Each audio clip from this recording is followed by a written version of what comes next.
Sir जी हमने CRUD operation start किया था मोंगोडीबी का, जिसमें से हमने क्रिएट कर लिया था, रीड कर लिया था और हमने डिलीट कर लिया था। आज हम आ रहे हैं अपडेट के ऊपर।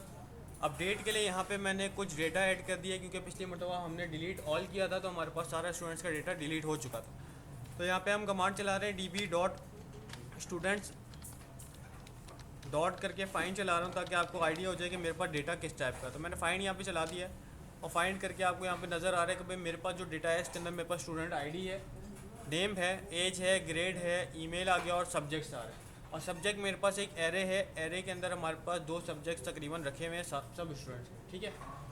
अच्छा, अपडेट हम कर रहे हैं तो अपडेट हमारे पास वही उसी तरीके से जैसे अपडेट 1 फाइंड मैनी किया हमने, इसी तरीके से यहाँ पे हमारे पास अपडेट 1 और अपडेट मैनी है हमारे पास। यहाँ पे अपडेट के अंदर भी मल्टीपल आपके पास मेथड्स है। इसमें हम स्टार्ट कर रहे हैं अपडेट सिंगल डॉक्यूमेंट, जो सिंगल के लिए है वो मल्टीपल के लिए सेम टू सेम चीज़ हम इस्तेमाल करेंगे। तो अपडेट क्या होगा, अपडेट करते वक्त सबसे पहले आपने वैल्यू जो आप डिफ़ाइन करोगे, जो आपको फाइंड करना है, पहले आपने क्यूरी पास करनी पड़ेगी। तो हम यहाँ पे क्यूरी पास कर देंगे भाई db डॉट स्टूडेंट्स डॉट करके अपडेट 1 के अंदर पहला ऑब्जेक्ट जो होगा उसमें आप डिफ़ाइन करोगे आपको क्या फाइंड करना है, ठीक है। जिस तरह अगर यहाँ पे मेरे पास है नेम करके जो आपको लास्ट नेम नज़र आ रहा है, मैं उसी को फाइंड कर रहा हूँ, ठीक है। टीना मौर्य मैंने यहाँ पे लिख दिया है, ठीक है। तो ये मैंने फाइंड करने के लिए क्यूरी अपनी लिख दी। अपडेट 1 जब चलेगा तो ये नेम अगर मिल जाएगा तो ये मेरे पास अपडेट क्या करना है अब मैं आगे बताऊँगा कि भाई केस सेंसिटिव है, बिल्कुल केस सेंसिटिव। जब हम इंडेक्सेस के ऊपर जाएंगे तो वहाँ पे हम केस वहाँ पे फिर मसला नहीं होगा आपको केस सेंसिटिव का। यहाँ पे अभी आपने केस सेंसिटिव लिखना है, वरना आपका टी अगर स्मॉल होगा तो फाइंड नहीं करेगा, ठीक है। फिर अपडेट ऑपरेशन परफॉर्म करें। अपडेट आपको क्या करना है, अपडेट अगर आपको स्ट्रिंग करना है तो हम यहाँ पे सेट ऑपरेटर इस्तेमाल करेंगे, और अगर आपको वैल्यू अपडेट करनी है, न्यूमेरिक वैल्यू अपडेट करनी है, तो आपको वहाँ पे इंक्रीमेंट ऑपरेटर का इस्तेमाल करना पड़ेगा। तो अगर हमारे पास यहाँ पे ग्रेड है और इसको हम ग्रेड को अपडेट करना चाहें तो आप यहाँ पे लिखोगे सेट ऑपरेटर है। अब ऑपरेटर जब लिख रहे हैं तो ऑपरेटर डिफ्रेंशिएट किस तरीके से होगा, डॉलर के साइन से। तो आपने एक डॉलर का साइन लगाना है और हमने लगा दिया यहाँ पे सेट। जब सेट लिखा है तो इसकी कोई ना कोई वैल्यू होगी, और जो वैल्यू हम दे रहे हैं वो खुद आप जो है आपके पास की वैल्यू पे आ रहा है। यानी कि नेम अपडेट करवाना है अगर, या ग्रेड अपडेट करवाना है, तो ग्रेड एक मेरे पास फील्ड है, उसकी वैल्यू मेरे पास है, तो खुद एक की वैल्यू पेयर है। तो मुझे ऑब्जेक्ट यहाँ पे इसको भी डिफाइन करना पड़ेगा कि भाई सेट करवाओ ऑब्जेक्ट। अब ऑब्जेक्ट के अंदर मैं यहाँ पे अपनी फील्ड डिफाइन करूँगा, जो मेरे पास है ग्रेड, तो मैं लिख दिया ग्रेड, और ग्रेड करके जो मुझे इसका ग्रेड करना है वो यहाँ पे मैं पास कर दूँगा। ए था, अब मैं इसको बी कर रहा हूँ और एंटर करता हूँ, तो यहाँ पे मेरे पास ये आ गया acknowledge true inserted ID null match count 1 modified count 1 upsert count 0। अब ये आपके पास 5 ऑप्शन आ रहे हैं, जिसमें से आपको एक्नॉलेज टू, इसका मतलब आपने जो कमांड चलाई है वो चल गई है। इंसर्टेड आईडी नल यानी कि इंसर्ट यानी नया डॉक्यूमेंट कोई क्रिएट नहीं हुआ, पुराने डॉक्यूमेंट पे ही काम हो रहा है, इसलिए नल आ रहा है। जब नया डॉक्यूमेंट इंसर्ट होगा तो यहाँ पे आपको नई आईडी बनी हुई मिल जाएगी, ठीक है। फिर मैच काउंट 1 यानी जो आपने फाइंड करने के लिए दिया था टीना मोरे, तो वो आपको मैच हो गया है। मॉडिफाइड काउंट 1 यानी कि जो अपडेट करने के लिए दिया था वो भी अपडेट हो गया है। अपसर्टेड काउंट 0, ये अपसर्ट काउंट अभी हम आगे पढ़ रहे हैं तो अभी आपके पास आगे आ जाएगा, तो हम इसको आगे जाके डिस्कस कर लेंगे। ये आपके पास 0 ही रहेगा, ठीक है। आगे जाके जब ये 1 होगा तब मैं आपको इसकी कंडीशन बता दूंगा। तो जब हमने स्पेसिफिक वैल्यू अपडेट करनी है, टेक्स्ट स्ट्रिंग अपडेट करना है, तो आप यहाँ पे सेट ऑपरेटर इस्तेमाल करोगे। जिस तरीके से अगर इसका हम ईमेल अपडेट करवाते हैं दोबारा, या मैं सबका ग्रेड चेंज करना चाह रहा हूँ, या एक क्लास में और ऐड करना चाह रहा हूँ, तो यहाँ पे हमने लिखा db dot students dot update many में मैंने ऑल डिफाइन कर दिया, यानी खाली छोड़ दिया मैंने। इसका मतलब कि सबको अपडेट करना है, और सबको अपडेट करने के बाद यहाँ पे मैंने लगाया डॉलर सेट ऑपरेटर। इसको थोड़ा मैं ऊपर ले आता हूँ, ठीक है। तो डॉलर सेट ऑपरेटर लिखा मैंने यहाँ पे, और सेट करके इस सेट को मैं एक ऑब्जेक्ट डिफाइन कर रहा हूँ, ठीक है। ऑब्जेक्ट में यहाँ पे मैं दे रहा हूँ इसको नई फील्ड, ठीक है। और नई फील्ड जो है मेरे पास अभी फ़िलहाल मेरे पास यहाँ पे कोर्सेज सब्जेक्ट्स ऐड हुए हैं, तो मैं यहाँ पे इसको क्लास एक ऐड कर रहा हूँ कि भाई क्लास है मेरे पास, और क्लास करके यहाँ पे मैंने क्लास, ठीक है, एंटर किया मैंने।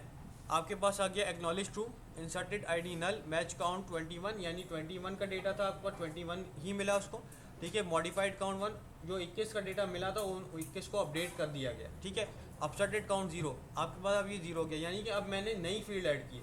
सिर्फ ये अपडेट करने के लिए नहीं होता सेट ऑपरेटर, आप कोई नई फील्ड भी ऐड अगर करना चाहें तो वो आप इससे कर सकते हैं, सही है।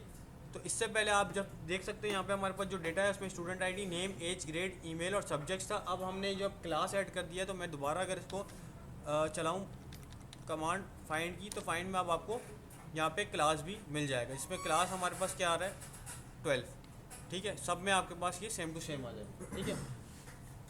तो हमने अपडेट 1 और अपडेट मैनी देख लिया जिसमें हमने सेट ऑपरेटर चला लिया कि स्ट्रिंग के लिए अगर आपने चलाना है तो स्ट्रिंग के लिए आप कैसे चलाओगे। अब हमारे एज के ऊपर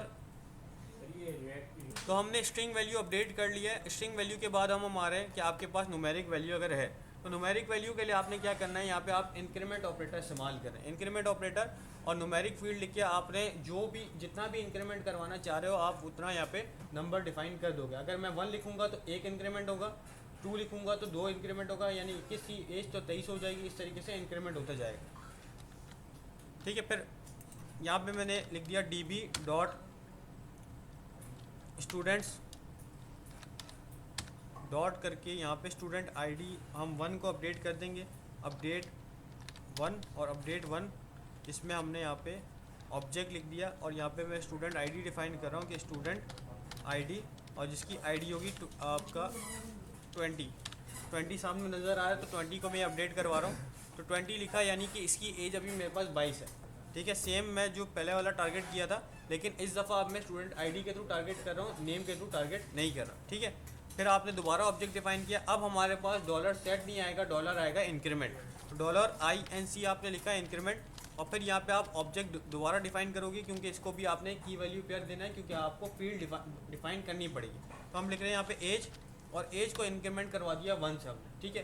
तो इंक्रीमेंट किया, अब हम एंटर करेंगे तो आपके पास यहाँ पे अनएक्सपेक्टेड टोकन आ रहा है। इसका मतलब हमने ऑब्जेक्ट या तो क्लोज नहीं किया है। तो आप यहाँ पे चेक कर सकते हो, यहाँ पे आपको कर्ली ब्रैकेट का एरर डिफाइन है, ठीक है। एरो आ रहा है, ये नीचे एरो डिफाइन करेगा कि आपका एरर कहाँ आ रहा है, ठीक है। अनएक्सपेक्टेड टोकन जब भी आपके पास आ रहा है या तो आपने ब्रैकेट क्लोज नहीं किया या तो आपने कॉमा लगाना भूल गए, इस तरह का कोई एरर है। तो आप चेक कर सकते हो कि भाई इसका ये ब्रैकेट यहाँ पे क्लोज हुआ और इसका ब्रैकेट क्लोज नहीं हो रहा, तो इसको हम यहाँ पे क्लोज कर देंगे। एंटर किया मैंने तो आ गया match count 1, modified count 1। Match भी हो गया, मॉडिफाई भी हो गया। हम ज़रा फाइंड कर लेते हैं इसको, db dot students dot find 1। Find 1 के अंदर मैं यहाँ पे स्टूडेंट आईडी और यहाँ पे लिख दिया मैंने 20, ठीक है। एंटर किया, 23 हो गई मेरे पास, ठीक है।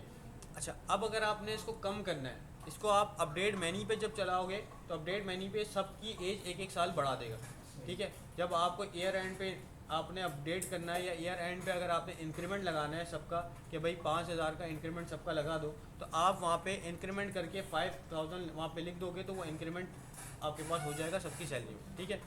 इसी तरीके से अगर आपने डिक्रीमेंट करना है तो डिक्रीमेंट भी कर सकते हैं। तो आपने यहाँ पे लिखा db डॉट स्टूडेंट डॉट आपके पास आ गया यहाँ पे अपना अपडेट मैनी कर रहा हूँ इस दफ़ा में, और अपडेट मैनी करके यहाँ पे मैंने ऑल कर दिया। ऑल करने के बाद यहाँ पे मैंने लगाया डॉलर इंक्रीमेंट और इंक्रीमेंट करने के बाद यहाँ पे लिख दिया एज -1। तो क्या होगा, सबकी एज 1-1 कम कर देगा, सही है। तो इसके लिए डिक्रीमेंट ऑपरेटर अलग से नहीं है, इसी को इस्तेमाल करके आपने माइनस में वैल्यू दे देनी है तो इतना ये डिक्रीमेंट हो जाएगा, ठीक है। अच्छा भाई आगे बढ़ रहे हैं हम, इंक्रीमेंट कर दिया हमने। अब हम स्पेसिफिक फील्ड को रिमूव करना चाह रहे हैं। हमारे पास डेटा है और डेटा में आपके पास समझ लें कि आपका 7-8 कॉलम है, उसमें से एक कॉलम को रिमूव करना चाह रहे हो। कॉलम यानी कि फील्ड आपकी SQL में कॉलम होता है, यहाँ पे आप फील्ड कह सकते हो, उसको फील्ड कहते हैं, ठीक है। तो हम क्या करेंगे, यहाँ पे सेट कर रहे थे हम नई फील्ड ऐड करने के लिए भी। तो अगर रिमूव करना है तो हम यहाँ पे अनसेट ऑपरेटर इस्तेमाल करेंगे। क्या लिखा हुआ है आपके पास कि अनसेट लगाएंगे, आप पहले पुरानी फील्ड का नाम लिखेंगे और फिर आगे आपने खाली स्ट्रिंग छोड़ देना है, ठीक है। अनसेट लिखना है, फिर ऑब्जेक्ट डिफाइन करना है, पुरानी फील्ड का नाम जो है, और फिर आपने एम्प्टी स्ट्रिंग छोड़ देना है। तो उससे क्या होगा, आपके पास वो फील्ड रिमूव हो जाएगी। अभी हमने क्लास की फील्ड ऐड की थी, उसी क्लास की फील्ड को हम यहाँ पे रिमूव कर रहे हैं। तो db dot students dot update many, और अपडेट मैनी करके पहले मैंने एम्प्टी एरे ऑब्जेक्ट दे दिया, यानी कि सब पे करना है आपने, और फिर यहाँ पे मैंने डॉलर अनसेट कर दिया। अनसेट करने के बाद हम यहाँ पे पुरानी फील्ड दे रहे हैं जो कि हमारे पास है क्लास, और क्लास करके हमने इसको खाली स्ट्रिंग छोड़ दिया। ये हमने क्यूरी लिख दी, एंटर करेंगे तो ये 21 मॉडिफाइड हो गया। आप अगर चेक करना चाहते हो तो हम चेक कर लेते हैं फाइंड वन चला के, और फाइंड वन में अब आपको क्लास नहीं मिला। अगर ये नहीं लिखोगे तो नहीं चलेगी। पहला आपके पास क्यूरी पैरामीटर है, वहाँ पे आपने क्यूरी ऑब्जेक्ट में आपने क्यूरी लिखनी ही लिखनी है। अगर नहीं लिखोगे तो वो कंसिडर करेगा कि आप सब पे चलाना चाह रहे हो। अगर आप करो वहाँ पे लिख देते हो कि भाई जिनकी एज 12 है उनको टारगेट करो, तो वो सिर्फ उन्हीं के ऊपर वो क्यूरी चलाए। ठीक है, तो ये हमारे पास है कि भाई अगर आपने फील्ड में से फील्ड रिमूव करनी है तो आप इस तरीके से रिमूव कर सकते हो। ठीक है,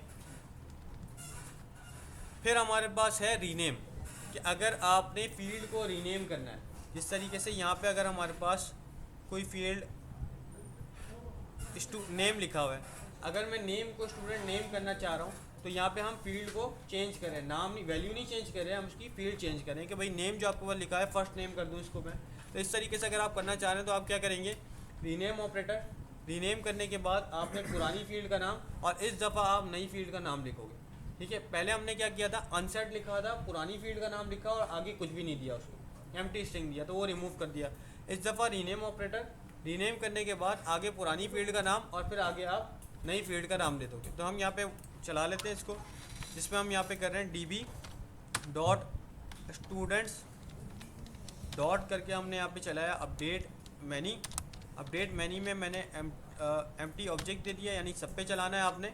फिर हमने लगाया डॉलर रीनेम, रीनेम करके हम यहाँ पे ऑब्जेक्ट में अपनी पुरानी फील्ड दे रहे हैं जो कि नेम है, और नई फील्ड मैंने दे दिया स्टूडेंट नेम, तो स्टूडेंट नेम। ठीक है, एंटर किया मैंने तो मेरे पास ये मॉडिफाई हो गया। दोबारा चेक कर लेते हैं, फाइंड वन किया 20 तो मेरे पास यहाँ पे स्टूडेंट नेम आ गया, वो क्या आप नीचे आ रहा है। ठीक है, तो स्टूडेंट नेम में हमने पुरानी फील्ड का नाम चेंज कर दिया। तो अगर आप फील्ड का नाम चेंज करना चाहते हैं तो इस तरीके से आपके पास ये चल जाएगी कमांड। ठीक है, यही कमांड्स आपके पास अपडेट मैनी में भी है, same to same. Update many में भी अगर आपने करना है तो आपने सेट ऑपरेटर इस्तेमाल करना है। सब पे कर लिया, वो हमने चेक कर लिया हाथ के हाथ, इंक्रीमेंट भी चेक कर लिया।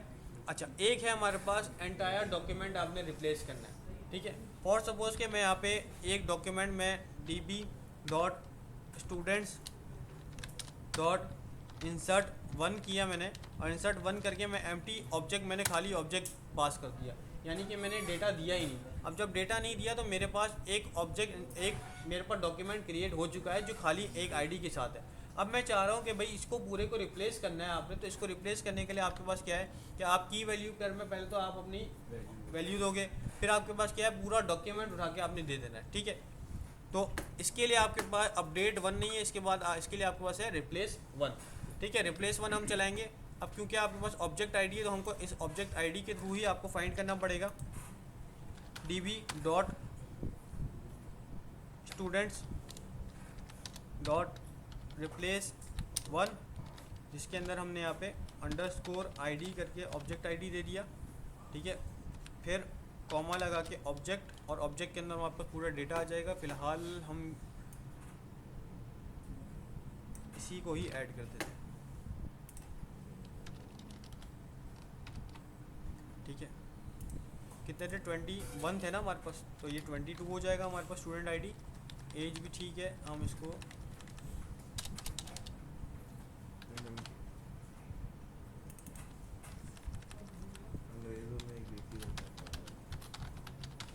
ठीक है, एंटर किया मैंने, मेरे पास पूरा का पूरा डॉक्यूमेंट रिप्लेस हो गया। अगर आप चेक करना चाहते हैं तो आप यहाँ पे इंसर्ट फाइंड वन करेंगे, और 22 हमने रखा था, 22 हमारे पास यहाँ पे चला लिया, तो आपके पास 22 पे पूरा डॉक्यूमेंट नज़र आ रहा है। तो हमने पूरा का पूरा डॉक्यूमेंट रिप्लेस कर दिया है। अच्छा, इसके बाद हम आएंगे एरेस के ऊपर कि भाई एरे के ऊपर हमने किस तरीके से ऑपरेशन परफॉर्म करना है। ठीक है, तो ज़रा आप इसको देख लो, फिर हम इसके एरे के ऊपर आ रहे हैं।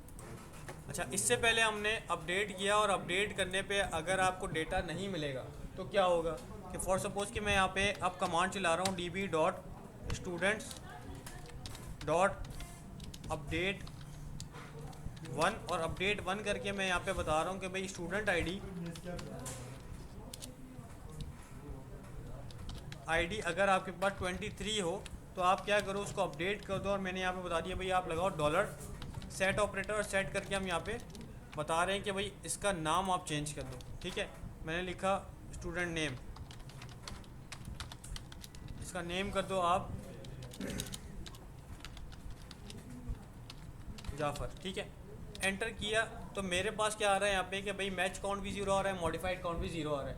इसका मतलब मेरे पास वो स्टूडेंट का डेटा नहीं है। लेकिन कभी कभार ऐसा होता है कि जब आप डेटा फाइंड कर रहे हो और आपको नहीं मिलता तो आप चाह रहे हो तो कोई ऐड हो जाए। जिस तरह अगर आपने लिंक्डइन इस्तेमाल किया है तो लिंक्डइन में आप जब अपनी कोई एक्सपर्ट स्किल ऐड कर रहे होते हो, या आप कोई डिग्री ऐसी की है जो आपको नहीं मिल रही, जिस तरह BS फाइनेंस आपने लिखा और अगर वो वहाँ पे नहीं आ रही, जैसे ही आप लिखते हो तो नीचे ऑप्शन खुद ब खुद बन जाता है, आपको क्लिक करोगे तो वो आपके पास ऐड हो जाता है। तो इसी तरीके से हम भी चाह रहे हैं कि भाई जब डेटा आए तो डेटा खुद ब खुद ऐड हो जाए। अगर नहीं है तो उसके लिए आपको क्या करना पड़ेगा, यही कमांड आपने लगाई और कमांड के एंड में आपने अपसर्ट लगाना पड़ेगा। जो अपसर्ट काउंट आपको 0 आ रहा है, इसका मतलब यही है कि अगर आपको नहीं मिलता तो आप इंसर्ट कर दें। तो हमारा तीसरा ऑब्जेक्ट है, अब हमने 2 ऑब्जेक्ट कर लिए, तीसरे ऑब्जेक्ट के ऊपर आ गए, हमने यहाँ पे लिखना है अपसर्ट।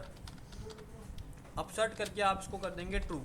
अपसर्ट ट्रू जैसे ही आपने किया, एंटर किया, तो क्या हो गया, आपके पास इंसर्टेड आईडी आपके पास जनरेट हो गई और अपसर्ट काउंट आपके पास 1 आ गया।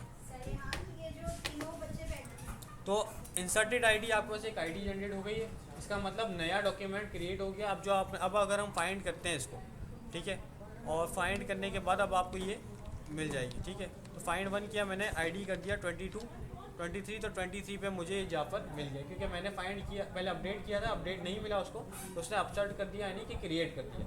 सही है, तो ये अपसर्ट यानी कि जब नहीं होगा डेटा तो वो नया क्रिएट कर दिया जाएगा और आपके पास डेटाबेस में सेव कर दिया जाएगा। ठीक है, ये अपसर्ट करेगा। ठीक है, ये हमने अपसर्ट कर लिया। अपसर्ट मल्टीपल पे यही चलता है और सिंगल पे भी यही चलता है। आपने बस तीसरा ऑब्जेक्ट बना देना इस तरीके से और अपसर्ट ट्रू कर देना। ठीक है, अब हमारे एरे के ऊपर, ये एरे ऑपरेटर्स है, हमारे पास ऑपरेशन है। हमारे पास एक एरे है जिसके अंदर हमने सब्जेक्ट रखे हुए हैं और सब्जेक्ट आपके पास मल्टीपल रखे हुए हैं, किसी में 2 है किसी में 3 है। क्या करना है भाई, एरे के अंदर आपने एक और एलिमेंट इंसर्ट करना है। ठीक है, 2 तो थे, तीसरा भी इंसर्ट करना चाह रहे हैं, तो आप क्या करोगे, पहले तो की वैल्यू पेयर लगाओगे, फिर जिस तरह सेट था वैसे आ गया पुश करने के बाद एरे की फील्ड डिफाइन करोगे कि भाई किस में डालना है और नया आइटम क्या डालना है वो डिफाइन करेंगे। तो आ जाते हैं ज़रा, पहले हम फाइंड करवा लेते हैं ताकि आपके पास क्लियर सामने नज़र आए कि भाई हमारे पास है क्या। तो 22 मैं यहाँ पे सर्च कर रहा हूँ और मेरे पास यहाँ पे AI और मशीन लर्निंग आ रहा है मेरे पास, और मैं इस पर डेटा साइंस डालना चाह रहा हूँ। ठीक है, तो मैंने चलाया db.students.update1 करके हमने यहाँ पे बताया कि आपके पास स्टूडेंट ID जिसकी आपको 22 हो उसके ऊपर चलाएंगे हम। ठीक है, फिर कॉमा लगाया हमने, और कॉमा लगाने के बाद अब यहाँ पे आ जाएगा आपके पास क्या, पुश। तो हमने लगाया $पुश करने के बाद हम एक और ऑब्जेक्ट डिफाइन करेंगे। अब अपनी फील्ड डिफाइन करेंगे। फील्ड क्या है हमारे पास, सब्जेक्ट्स, तो सब्जेक्ट लिख दिया जाएगा यहाँ पे। सब्जेक्ट्स करने के बाद अब आपने इन्वर्टेड कॉमा के अंदर नया सब्जेक्ट यहाँ पे लिख देना है। जिस तरह हमारे पास है डेटा साइंस, तो डेटा साइंस मैंने यहाँ पे लिख दिया। ठीक है, तो क्या किया, अपडेट 1 किया, पहले वही क्यूरी फाइंड करने के लिए, फिर आपने पुश बनाया। पुश करने के बाद उसके अंदर की वैल्यू पेयर की तरह आपने वहाँ पे डिफाइन कर दिया। की जो थी आपके पास वो सब्जेक्ट थी और वैल्यू जो आपके पास एरे के अंदर आपने ऐड करना है। एंटर किया हमने, तो अब मैच काउंट आपके पास 1 आ गया, मॉडिफाइड काउंट 1 आ गया। अगर इसको हम देख लें तो यहाँ पे मैंने कर दिया 22, तो मेरे पास यहाँ पे AI मशीन लर्निंग और डेटा साइंस आपके पास नज़र आ रहा है। तो एरे के अंदर जब एक एक करके आपने पुश करना है तो एक एक करके इसी तरीके से आपके पास पुश होगा। सही है, आगे हमारे पास है कि भाई अब आपने मल्टीपल एलिमेंट्स पुश करने। ठीक है, जैसे अभी हमने 23 जो आपके पास डॉक्यूमेंट बना उसमें आपके पास कोई सब्जेक्ट थे नहीं, उसमें अगर मैं पुश करना चाह रहा हूँ तो पुश करने के लिए आपके पास क्या होगा, ये पुश चलेगा, एरे फील्ड आएगी। लेकिन अब एरे फील्ड के बाद हमारे पास ईच ऑपरेटर आ रहा है। ईच का मतलब कि ये आप जो एरे डिफाइन करोगे, जितने एलिमेंट है उसमें उन सब को इंसर्ट कर दिया जाए। मतलब ईच वो चला रहा है कि ईच मतलब ये सारे एरे जो एरे के अंदर एलिमेंट है उसके ऊपर चलेगा। तो एरे फील्ड डिफाइन की आपने, एरे फील्ड के बाद एक और ऑब्जेक्ट जिसके अंदर आपने ईच डिफाइन किया एज अ की, और उसकी वैल्यू में आपने पूरा एक एरे देना है। ठीक है, चला लेते हैं इसको भी। हमने चलाया db.update1 करके हमने यहाँ पे लिखा स्टूडेंट ID 23। फिर आपके पास यहाँ पे आ गया डॉलर पुश। पुश करने के बाद हमारे पास यहाँ पे आएगा क्या था, एरे फील्ड। एरे फील्ड हमारे पास क्या है, सब्जेक्ट्स करके हमने यहाँ पे फिर डॉलर ईच किया यहाँ पे, और ईच करने के बाद हम यहाँ पे एक एरे डिफाइन कर देंगे। अब एरे के अंदर आपके पास यहाँ पे इसको भी मैंने AI दे दिया, ठीक है, और मैं दे रहा हूँ इसको यहाँ पे ना SP पाइथन, ठीक है। तो एंटर किया मैंने, यहाँ पे आ गया match count 1, modified count 1। Check करते हैं ज़रा इसको, 23 कर लिया मैंने इसको, यहाँ पे एंटर किया तो आपको दिख रहा है यहाँ पे सब्जेक्ट के अंदर AI और SP पाइथन मेरे पास इंसर्ट हो गया। तो आप मल्टीपल जब आपने इंसर्ट करने, एक नहीं इंसर्ट करना, मल्टीपल करने, तो इस तरीके से ये मल्टीपल इंसर्ट हो जाएगा, ठीक है। और रिमूव करना है तो फिर हमारे पास पुल ऑपरेटर है। पुश कर दिया, पुल करोगे तो आप वो फील्ड में से वो एलिमेंट रिमूव कर देगा। तो पुल लगाना है एरे फील्ड यानी कोर्सेज, और कोर्सेज में AI वाला कोर्स मैंने रिमूव करना है तो AI वाला कोर्स रिमूव कर दूंगा। तो कमांड हमारे पास वही है, db.students.update1। अपडेट 1 के अंदर स्टूडेंट ID 23, और 23 के बाद यहाँ पे मैंने क्या करना है, पुल करना है। तो डॉलर पुल करने के बाद यहाँ पे आप अपनी फील्ड का नाम डिफाइन करोगे। फील्ड हमारे पास है सब्जेक्ट्स, तो सब्जेक्ट्स लिख दिया हमने यहाँ पे। सब्जेक्ट के अंदर यहाँ पे AI रिमूव करना है तो AI डिफाइन कर दिया, एंटर किया मैंने तो मैच काउंट 1, मॉडिफाइड काउंट 1 आ गया आपके पास। फाइंड 1 किया तो AI वाला कोर्स आपके पास रिमूव हो चुका है, सही है, ठीक है। तो यहाँ तक था हमारे पास, ये कंडीशन वाली हम देख लेंगे इसको। फिलहाल हमने यहाँ पे सारा एरे ऑपरेशन परफॉर्म कर लिया, यानी अपडेट ऑपरेशन हमारा हो गया फील्ड्स के ऊपर भी और हमारे पास एरे के ऊपर भी, ठीक है।